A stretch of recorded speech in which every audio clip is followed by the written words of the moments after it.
Good afternoon. All right, so you saw this chapter was about when you want to accelerate an object, this is the force you have to apply on it. Okay, so this is Newton's second law. And the greater the force, the greater the acceleration of an object. Okay? You saw that in 3 dimensions, that is really 3 equations. When two vectors are equal when their corresponding components are equal. The x component of that has to equal the x component of that. The y component of this vector has to equal the y component of that, and so on. Okay. So another thing you learned from this was the x component of the force only affects the x direction of motion. This guy cannot accelerate you in the y direction, and so on. Okay? And then Newton's third law was for every action there was an equal and opposite reaction. Mass was the amount of stuff in an object. Greater the mass of an object, for a given force, smaller the acceleration. Okay? The weight of gravitational force on an object is acting towards the center of the earth or the center of the planet you are on. Your weight is equal to the magnitude of this force. Okay? So for instance, in Australia, the force is in this direction. In South America, the force is in this direction, but your weight is the same everywhere. Okay? So for the force, the direction changes.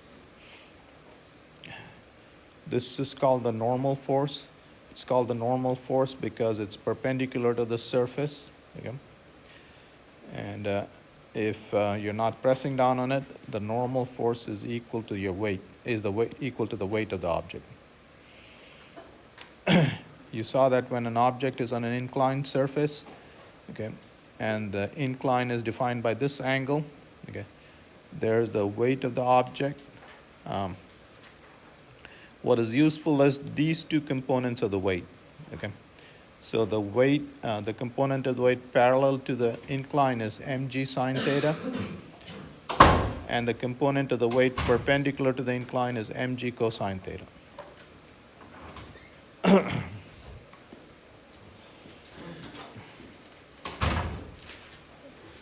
Okay, so when a rope or a wire is under tension, so let's say if it's under a tension of 10 pounds, what that means is this rope is pulling on this object with a force of 10 pounds. It's pulling on this object with a force of 10 pounds in that direction. Okay, so what we didn't mention last time is the following. When you see that the tension on either side of a pulley is the same, what that means is the mass of the pulley is negligible and it's frictionless. Okay, so you will learn in a higher level class, you will learn to handle pulleys whose mass is not negligible. And negligible meaning compared to these objects.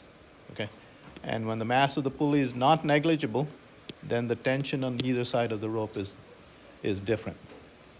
Okay, so right now we'll keep things simple because we'll keep things simple and the tension will be the same on either side of the pulley. Okay, so as soon as you see tension different on either side of the pulley, then you have arrived. Okay. All right, so that's where we stop. Now we'll talk a few other things. Okay. All right, so here's a suspension bridge. Okay.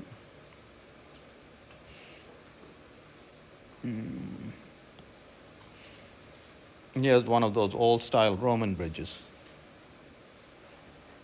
Okay. What is the difference? What do you see that's different? How they're supported. how they're supported, and The arc of it is opposite. hmm? The arc of it is opposite. So this one's for Okay. the Roman ones. Down versus up. Okay.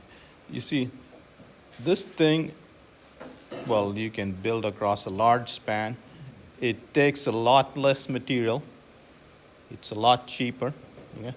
It would be very hard. So if you have large ships, you want them to be able to go underneath those the span of the bridge, and that would be hard to do it on this bridge. Okay, essentially it takes a lot less material. So for instance, you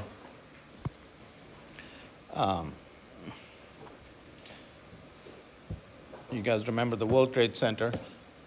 For every 100 pounds of material that went into building the Empire State Building, only 30 pounds were used for the World Trade Center. Those were amazing buildings. Yeah. There was 1 acre of floor space and no beams in the middle, pillars in the middle. What is the price you paid for that kind of construction? You had to make sure that the building would shake more. You had to make sure that the windows wouldn't pop and all that stuff. Okay.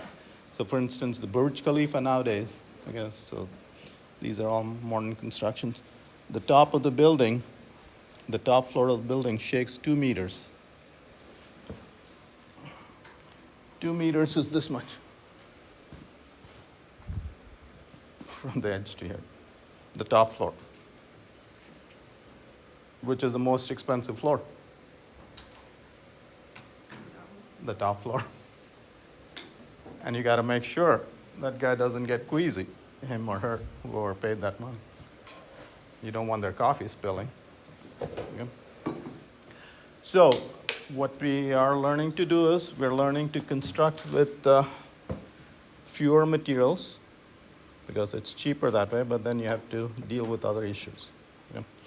All right, so this, it's in that way, and this sort of bridges take a lot of material. This bridge takes a lot less material, okay? And then as we learn things about stuff, okay, one of the things we learn is, for instance, here's the following. Let's say we build a concrete pillar, and we want to test the strength of this pillar. Okay, let's say if you pull on this pillar with a 1,000-pound force, it'll crack. Okay. Now the question is, so we want to test this. So this is called tensile stress when you're pulling on some object. And this is called compressive stress. Okay, so let's say for 1,000 pounds this cracked. Now let me apply 1,000 pounds. Do you think this will crack? What's that? So will it take less, more? How much more? Why would you think it should take more? It's the same pillar, it's the same force. So it turns out that you need 20,000 pounds to crack it. So this structure is 20 times stronger under compressive stresses. Okay. And it turns out that a lot of material are stronger under compressive stresses. Your bones are and stuff like that, not 20 times stronger, but a lot of materials are. And that's what's gone into this bridge. Okay. So under tensile stresses, materials that are not as strong are much stronger under compressive stresses. Okay. So what is the first thing that you do as a civil engineers? If I'm sorry? Are we talking about that? Like that instance right there? Yeah, yeah. Like every material has like a tension yield, so we want to know how much force you're going to have. Okay, how so much mass is going to be applied to it. what goes into your design is the following. if it's a tensile stress, make sure it's small. If your structure is to bear tensile stress, make sure it's small.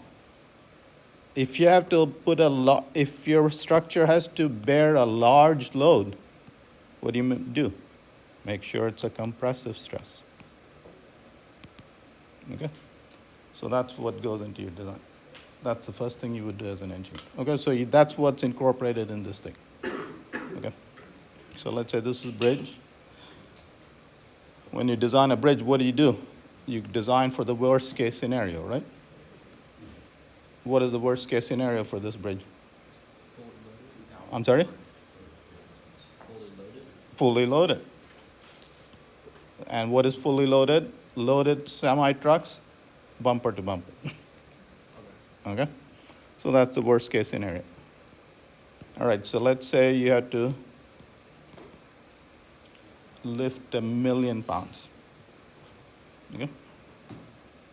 You guys following this? You put 1,000 of these cables. Okay? So what is each cable bearing? 1,000 pounds. Okay. So each cable, so this cable is pulling on this with 1,000 pound and pulling down on that with 1,000 pounds. So the tension on each cable is 1,000 pounds. Okay? The cable can bear 1,000 pounds. So now let me draw another diagram.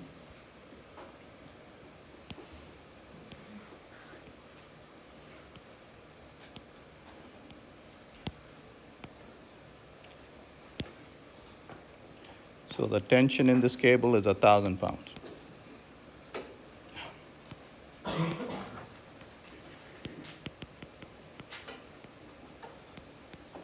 Okay. So all these cables are pulling.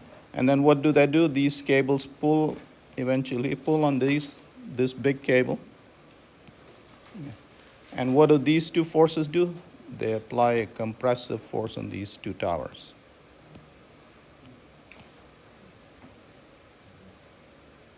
What is it that you're lifting? 1 million pounds. So what are these two forces? 500,000 pounds. Okay? So that's what went into that design. Okay? So the main thing was large forces are compressive forces and smaller forces are tensile forces. Here's another feature of that. Okay, so here's the Hoover Dam, and here I showed you pictures of, again, materials are stronger under compressive forces. So you got to make sure that the forces are compressive. Large forces are compressive. Where is it?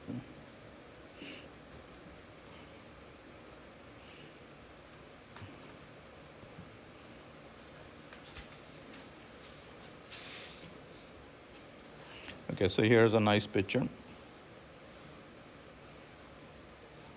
So here's the water pushing on the bridge, on the dam. Okay, and you see when you push on the dam this dam is curved this way, so the forces are transferred that way. So the concrete walls are being compressed. Okay, and so it can be that way it's stronger. Okay. You can't curve it that way. If you curve it that way, the dam would break. Okay. So that's the force that the Hoover Dam is bearing is 10 to the 11 newtons. What is 10 to the 11 newtons? So your weight is about 500 newtons, 600 newtons. But let's say we'll keep it simple. We'll say it's 1,000 newtons. So that's the weight of the water. The force with which the water is pushing is equal to the weight of 10 million people. 10 to the power 8, 100 million people. Okay, that's what the wall has to bear. Okay. So here are some forces. Here is the force. The force needed to stretch a DNA is 10 to the 15 newtons. The force that the wall of the dam has to bear is 10 to the 11 newtons, and so on. All right, so here's a pulley system. Okay, what does this do? Reduce weight, like You can reduce my weight? no, it reduces like the weight needed to pull. Right. So let's say you want to lift 100 pounds, and if you're not strong enough, you have this pulley system. Okay. So we just learned that if the mass of the pulley is negligible and it's frictionless, then this tension is the same. So let's say if you want to lift a 100-pound object, then all you need is a tension of 50 pounds. 50 pounds and 50 pounds this way will lift this 100 pounds. And that's the tension with which you have to pull down. Okay? So all you have to do is apply a force of 50 pounds and you can lift a 100-pound object. That sounds like free lunch to me.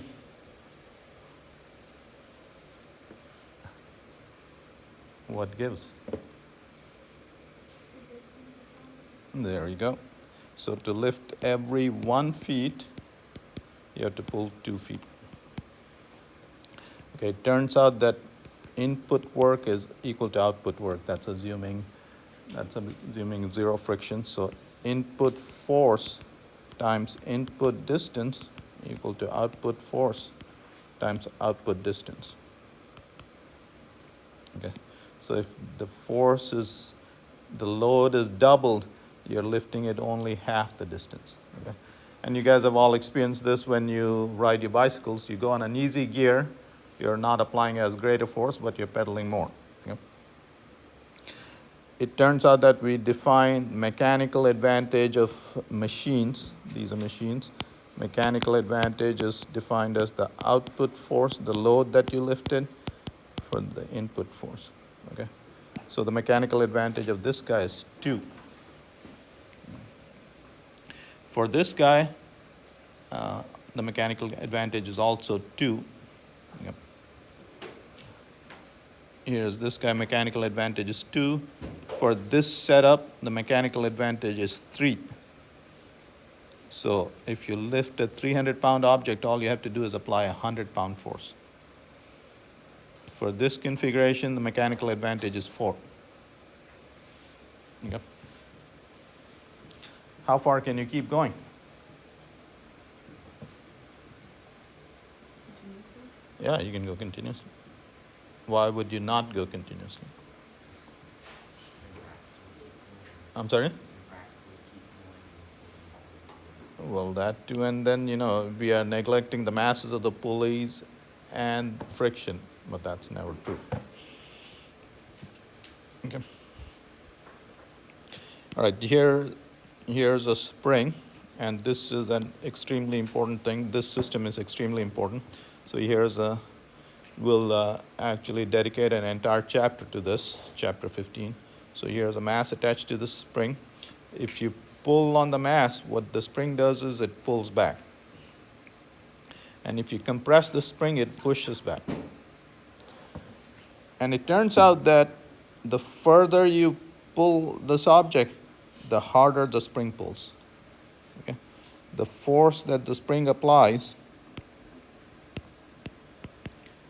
is proportional to the displacement. And this is called Hooke's law.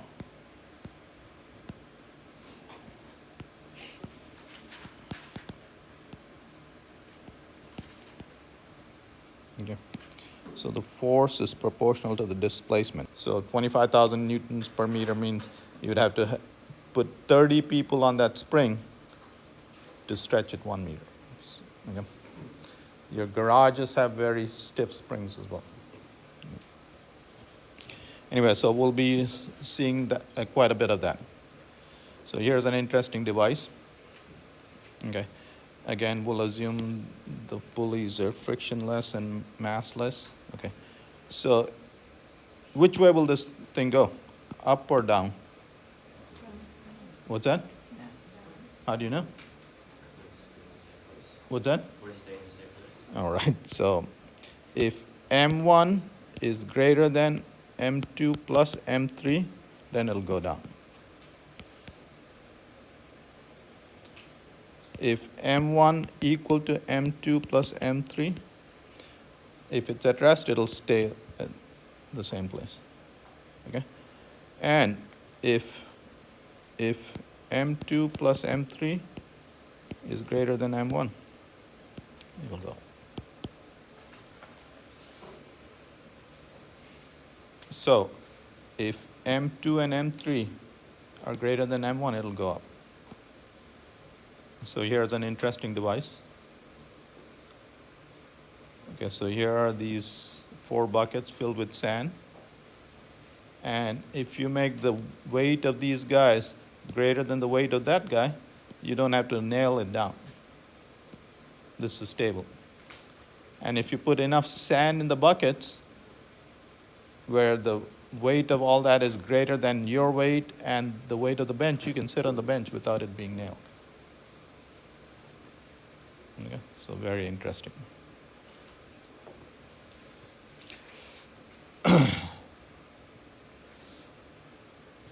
All right, so we learned Newton's 3 laws.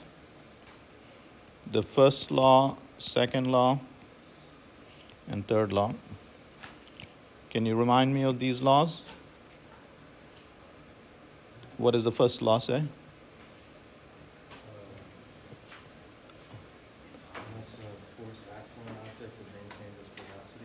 Yes, so the first law is, so the second law is force equal to mass times acceleration, and the first law is just a special case. If the force is 0, acceleration is 0. Okay? When the acceleration of an object is 0, what does that mean? If it's moving, what will it do? It will continue moving. Its velocity will be constant. Okay. So these laws apply in what is called an inertial frame.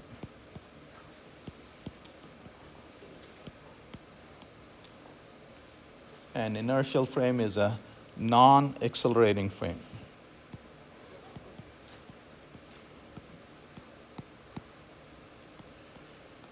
Okay, so you'll understand this in a second. So for instance, let's say you're in your car and you accelerate, that's a non-inertial frame. Okay? So for instance, okay, so this room is stationary. You hang a ball from the ceiling. What happens to the ball? It hangs straight down. Okay.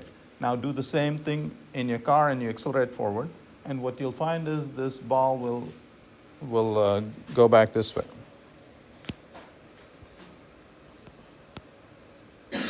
Okay, so acceleration is 0, and this ball hangs from the roof of your car like that. And then you accelerate, and if you hang a ball, now it's hanging like this. Okay. Well, if it's hanging like this, you're saying you're in the car, and you say, well, now you're in a non-inertial frame. This thing is going like that. That means there must be a force acting on it like this. So if you're in a non-inertial frame, you have to invent fictitious forces to explain the behavior. So any accelerating frame is a non-inertial frame. Okay? And Newton's laws don't work that way. Newton's laws don't work in those frames. Okay. All right, so now let's look at this diagram. Okay. So what we'll do is the following. Okay. So this is Santa Claus. He's playing hockey, and he hits a puck. He hits it real hard. Okay. Now, you observe it, so you're out in space hovering in a rocket. You're stationary. So you're observing from an inertial frame. And what you see is the puck traveling straight. There was no friction on the puck. Once it was hit, the gravitational force was balanced by, okay, and there was no friction, and the pucks traveled straight. Now, to do this experiment, the puck has to travel 1 or 2 hours at least. Okay. Well, what does Santa Claus see? He's attached to a non-inertial frame. He's attached to a frame that is spinning, and that's accelerating. And what he sees is the puck is curving like that. Even though there's no force acting on it, the puck is curving. That's because he's watching from a non-inertial. Anyway, so here's what I want you to remember.